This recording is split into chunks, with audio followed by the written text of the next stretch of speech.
Running low on the borderlines, and you tell me that you're doing fine.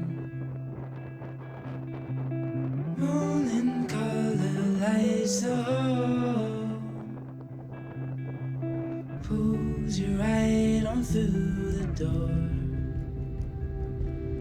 So hold onto all that feeds your soul. I know a place. Well, I've arrived at Portland Bill in the car park. There's only about 3 people here, and it's blowing an absolute hurricane. Not too sure whether I'm going to be able to hold the camera steady, or I'm not too sure whether I even want to get out in this wind, but we'll have a go and see what happens. The wind is blowing a hurricane. The sea's pretty good though, at least it's nice and interesting. It's freezing cold though. I'll give you a quick look.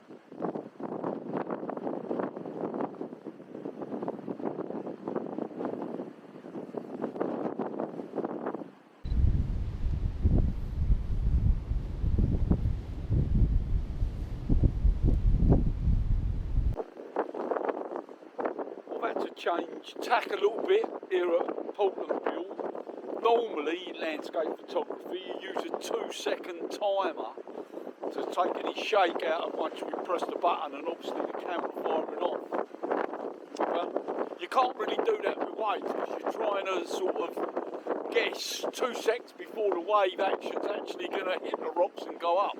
So what I'm doing, I've now connected a remote control which is instant, so as soon as I see the sea bounce up in the air against the rocks, I can fire the remote control off and capture the image there and then. Something to remember when you're doing Seascape, particularly where you're trying to catch wave action.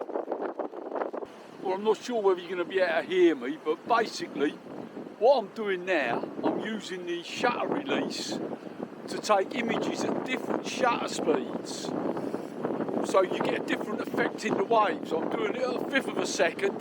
It gives me quite a bit of fair bit of structure in the waves, and I'm also doing it at a 20th of a second to give me even more structure. And I'm taking a few of these images and then I'll combine them in post to get the best sort of overall effect of the wave patterns. I'm just going to run through the 3 images that I compiled to make the final image.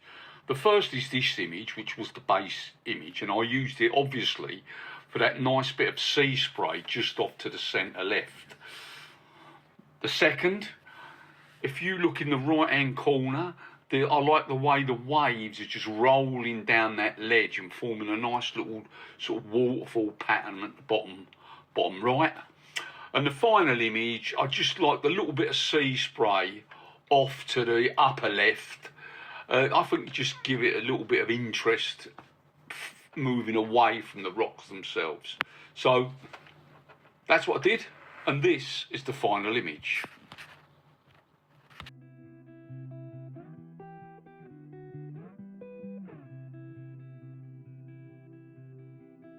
Running